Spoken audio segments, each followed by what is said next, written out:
Hello అండి, welcome back to my channel. మనకి women development and child welfare department నుంచి అంటే మహిళా శిశు సంక్షేమ శాఖ నుంచి అయితే కొన్ని ఉద్యోగాలు అయితే రిలీజ్ అయితే చేశారు. సో మనకి తక్కువ టైంలోనే మంచి ఉద్యోగం అండి. దీనికైతే ఎలాంటి ఎగ్జామ్ లేదు, ఫీజు కూడా లేదు. చాలా యూజ్ అవుతుంది అందరికీ కూడా. సో ఎవరైనా అప్లై చేసుకోవాలంటే నేను కింద డిస్క్రిప్షన్ లింక్ ఇస్తాను, డైరెక్ట్గా అక్కడి నుంచి అయితే అప్లై చేసుకోండి. అండ్ ఆల్సో దీని యొక్క పూర్తి డీటెయిల్స్ అయితే ఈ వీడియో ద్వారా అయితే తెలుసుకుందాం.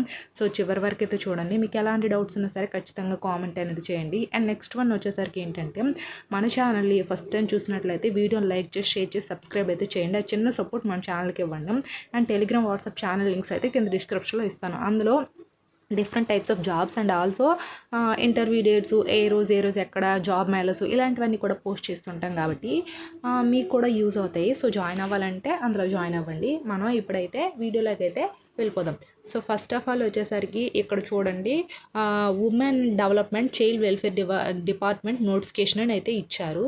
సో ఈ నోటిఫికేషన్ ఏంటంటే, recruitment for vacant post in ICDS అంటే district project officer and ICDS project officer in the under Poshan Abhiyan నుంచి అయితే ఈ నోటిఫికేషన్ అయితే, అంటే పోషన్ అభియాన్ అనే స్కీమ్ ద్వారా ఐసిడిఎస్ ఆఫీసెస్లో అయితే మనకి వేకెన్సీస్ అయితే రిలీజ్ అయితే చేశారు.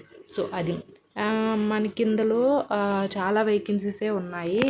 దానికి డీటెయిల్స్ అయితే చూసేద్దాం. ఇక్కడ ఏమి ఇచ్చారంటే, ఫస్ట్ ఆఫ్ ఆల్ ఏంటంటే name of the instruction office అని ఇచ్చారు, category post and remuneration per month మనకి శాలరీ ఎంత ఇస్తారు అనేది కూడా ఇక్కడ వీళ్ళు క్లారిటీగా చెప్పేశారు.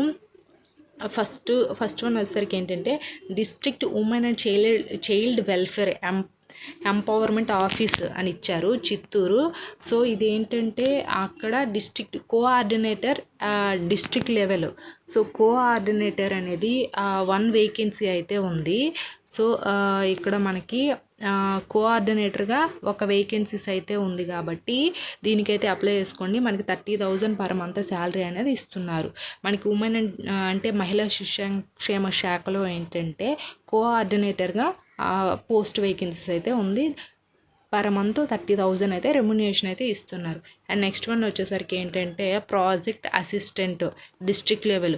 ఈ ప్రాజెక్ట్కి పోషణ అభియాన్ ఉంది కదా, ఈ పోషణ అభియాన్కి ప్రాజెక్ట్ అసిస్టెంట్ కావాలంటున్నారు. సో దీనికైతే 18,000 పర్ మంత్ అయితే వీళ్ళు శాలరీ అనేది పే చేస్తున్నారు. And block project coordinator at project level. So block project coordinator project level అని ఇచ్చారు. సో ఇది కూడా 20,000 అయితే పర్ మంత్ శాలరీ అనేది పే చేస్తున్నారు. సో ఇవి వేకెన్సీస్. అండ్ ఇంకా కిందన కూడా ఇచ్చారు కొన్ని వేకెన్సీస్, చాలా ఇచ్చారు. అంటే ఇక్కడ కేటగిరీ వైజ్ అంటే మీ క్యాస్ట్ వైజ్ కూడా వీళ్ళు మెన్షన్ చేశారు, ఈ క్యాస్ట్కి ఇన్ని వేకెన్సీస్ ఉన్నాయి అని ఇక్కడ వీళ్ళు క్యాస్ట్లు కూడా మెన్షన్ అయితే చేశారు. సో అది ఫస్ట్ వాళ్ళు వచ్చేసరికి ఏంటంటే, డిస్ట్రిక్ట్ కోఆర్డినేటరు జనరల్ ఎవరైనా అప్లై చేసుకోవచ్చు. సో అంటే ఏ క్యాస్ట్ వాళ్ళని, ఓసీ, బీసీ, ఎవరైనా సరే, బిఏ ఇలా ఎవరైనా మనకి ఎస్సీ, ఎస్టీ వాళ్ళు ఏ క్యాస్ట్ వాళ్ళైనా సరే కోఆర్డినేటర్గా అప్లై అనేది చేసుకోవచ్చు. అది అండ్ ప్రాజెక్ట్ అసిస్టెంట్ ఇది కూడా సేమ్ జనరల్లో ఇచ్చారు కాబట్టి ఎవరైనా సరే దీనికి అనేది అప్లై అనేది చేసుకోవచ్చు. And block project coordinator and ఇది కూడా ఇది ఎస్సీ వాళ్ళకైతే ఇచ్చారు. And next block project coordinator Palamaner అని ఇచ్చారు, ఓసీ వాళ్ళకైతే ఇచ్చారు. అండ్ బ్లాక్ ప్రాజెక్ట్ కోఆర్డినేటర్ చాలా ఉన్నాయి, బీసీఏ కేటగిరీ వాళ్ళకైతే ఇచ్చారు. సో ఇది కేటగిరీ వైజ్గా అయితే ఇచ్చారు. మొత్తం ఇక్కడ చూడండి, మొత్తం 8 వేకెన్సీస్ అయితే మనకి టోటల్గా ఉన్నాయి. సో ఈ 8 వేకెన్సీస్కి అయితే ఎవరికైతే మీ క్యాస్ట్ వైజ్గా వేకెన్సీస్ ఉన్నాయో అండ్ మీ ఎడ్యుకేషన్ పరంగా ఏవైతే వేకెన్సీస్ ఉన్నాయో మీరు అనేది అప్లై చేసుకోండి. సో ఇప్పుడు ఎలిజిబిలిటీ క్రైటీరియా అయితే చూసుకుందాం. ఫస్ట్ వన్ వచ్చేసరికి ఏంటంటే, for further information about the eligibility criteria and application farm visit the district official website అని ఇచ్చారు. సో మనకి ఫర్దర్గా ఎడ్యుకేషన్ క్వాలిఫికేషన్స్ డీటెయిల్స్ కానీ ఇంకా ఫర్దర్గా ఇంకేమైనా డీటెయిల్స్ కానీ చూడాలి అనుకుంటే అప్లికేషన్ ఫామ్ ఇలాంటివన్నీ కూడా ఈ వెబ్సైట్ని అనేది చూడండి అని ఇచ్చారు. సో నేను ఈ వెబ్సైట్ లింక్ కూడా కింద డిస్క్రిప్షన్లో ఇస్తాను, మీరు అక్కడి నుంచి అన్ని డీటెయిల్స్ అనేది చూడండి.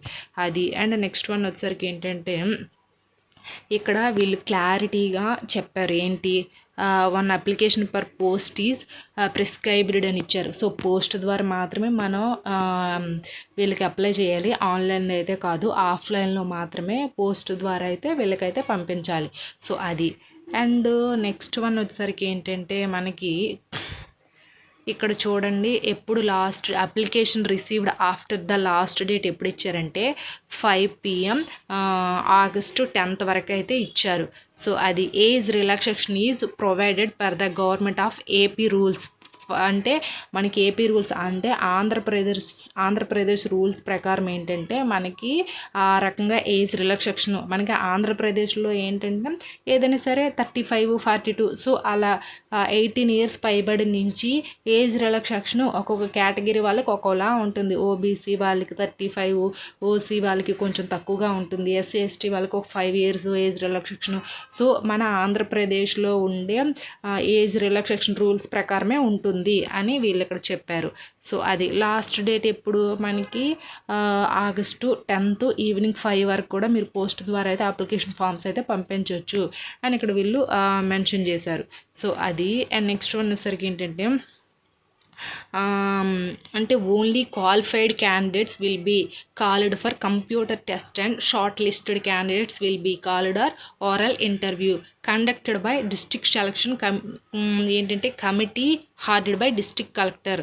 Only merit candidate will be considered for selections. So ఏంటంటే మీ ఎడ్యుకేషన్ క్వాలిఫికేషన్లో మంచిగా మెరిట్ ఉండి చాలామంది అప్లై చేస్తారు కదా, వాళ్ళందరినీ కలిపి షార్ట్ లిస్ట్ చేస్తారు. అందులో ఎవరికైతే మెరిట్ బాగుండి బాగా క్వాలిఫికేషన్ ఉంటుందో వాళ్ళని మాత్రమే ఇంటర్వ్యూకి అనేది పిలుస్తాము. వాళ్ళకి మళ్ళీ రిటర్న్ టెస్ట్ అన్నీ పెడతాము. సో అందులో సెలెక్ట్ అయిన వాళ్ళకి మాత్రమే ఈ జాబ్ అనేది ఇస్తామని అయితే వీళ్ళు ఇక్కడ మెన్షన్ చేశారు. సో అది. అండ్ నెక్స్ట్ వన్ వచ్చేసరికి ఏంటంటే ఇక్కడ ఈ పోస్టులకి వేకెన్సీస్తో పాటు ఎడ్యుకేషన్ క్వాలిఫికేషన్ అనేది ఇచ్చారు చూడండి. గ్రాడ్యుయేషన్ సర్టిఫికేట్ అనేది ఉండాలి, diploma in our section or IT. So 25 years నుంచి 42 years అయితే ఉండాలి. నెక్స్ట్ గ్రాడ్యుయేషన్ అనేది అంటే మీరు ఏదైనా డిగ్రీ క్వాలిఫికేషన్ ఉంటే దీనికైతే అప్లై చేసుకోవచ్చు. సో అది. అండ్ నెక్స్ట్ వన్ వచ్చేసరికి ఏంటంటే ప్రాజెక్ట్ అసిస్టెంట్ ఉంటుంది కదా. So graduate at least 2 years experience working with technology and software application support. అంటే మనకి ప్రాజెక్ట్ అసిస్టెంట్ వాళ్ళకి ఏంటంటే ఏజ్ వచ్చేసరికి 25 నుంచి 42 years ఇచ్చారు. And graduation at least 2 years experience ఉండాలంట. టెక్నాలజీ అండ్ సాఫ్ట్వేర్ అప్లికేషన్ సపోర్ట్లో ఏదైనా సరే ఉండాలి అంటున్నారు. సో అది. అండ్ నెక్స్ట్ వన్ వచ్చేసరికి ఏంటంటే బ్లాక్ కోఆర్డినేటర్ ఉంటుంది కదా, వీళ్ళు ఏంటంటే graduation degree, post graduation diploma in management, మనకి nutrition, minimum 2 years experience of building with supervisor skills అని ఇచ్చారు. సో మనకి ఏంటంటే గ్రాడ్యుయేషన్ కంప్లీట్ చేసి మీకు ఏదైనా 2 years ఎక్స్పీరియన్స్ అయితే ఉండాలంటున్నారు ఏంటి బ్లాక్ కోఆర్డినేటర్కి.